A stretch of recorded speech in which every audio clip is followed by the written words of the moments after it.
Shalom,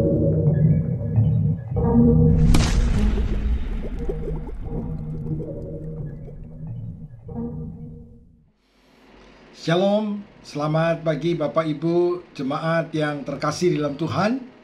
Mari kita akan bersama-sama merenungkan kebenaran firman Tuhan yang terambil dari bacaan kita pada hari ini yang terdapat di dalam kitab 1 Tawarik pasal yang ke-24, 25 dan pasal yang ke-26.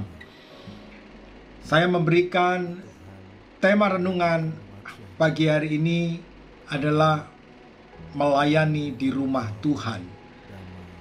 Bapak Ibu sekalian, pembacaan kita menceritakan tentang bagaimana persiapan Daud pada saat dia di masa tuanya memikirkan bagaimana tentang pembangunan Bait Allah. Setelah Salomo menggantikan menjadi raja dan Daud mempersiapkan seluruh apa yang akan dipakai, apa yang akan digunakan untuk kelangsungan pekerjaan yang ada di Bait Allah.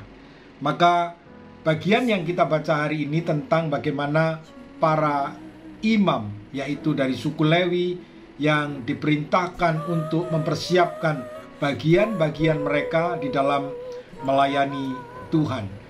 Di pasal 24 ayat yang ke-19 dikatakan, itulah jabatan mereka dalam menyelenggarakan ibadah setelah mereka masuk rumah Tuhan, sesuai dengan peraturan yang diberikan kepada mereka dengan perantaraan Harun, bapa leluhur mereka, seperti yang diperintahkan kepadanya oleh Tuhan Allah Israel.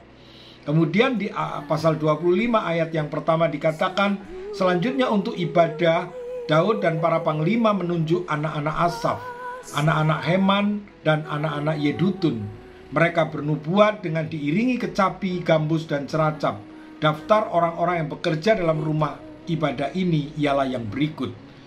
Kemudian di pasal yang ke-26, Daud juga membagi jabatan lain dari antara orang Lewi, yaitu sebagai penunggu pintu yang ada nanti di Bait Allah, dari pintu bagian selatan, timur, barat, dan utara, dan lain sebagainya. Maka di sana di pasal 26 ayat 1 tentang rombongan para penunggu pintu dari orang Kora ialah Meselemia bin Kore dari keturunan Ebiasaf, dan seterusnya. Bapak Ibu sekalian, bagaimana melayani di rumah Tuhan tidak hanya pada satu bagian, tetapi keseluruhan bagian yang ada di rumah Tuhan harus dilayani oleh para imam, yaitu suku Lewi. Maka Bapak Ibu yang merindukan untuk melayani di rumah Tuhan, talenta apa yang Tuhan sudah anugerahkan, marilah kita pergunakan, kita pakai untuk melengkapi seluruh bagian dalam pelayanan di rumah Tuhan, sehingga semua jalannya ibadah, jalannya pelayanan ibadah kepada Tuhan itu berjalan dengan baik oleh karena kerjasama yang baik dan tempat yang ditempati oleh orang-orang yang terbaik yang mengasihi Tuhan. Puji Tuhan, biarlah kita boleh semakin terus bersemangat untuk menjadi bagian daripada imamat yang rajani, orang-orang yang rindu melayani Tuhan di Bait-Nya yang kudus. Puji Tuhan, selamat beraktivitas, Tuhan memberkati.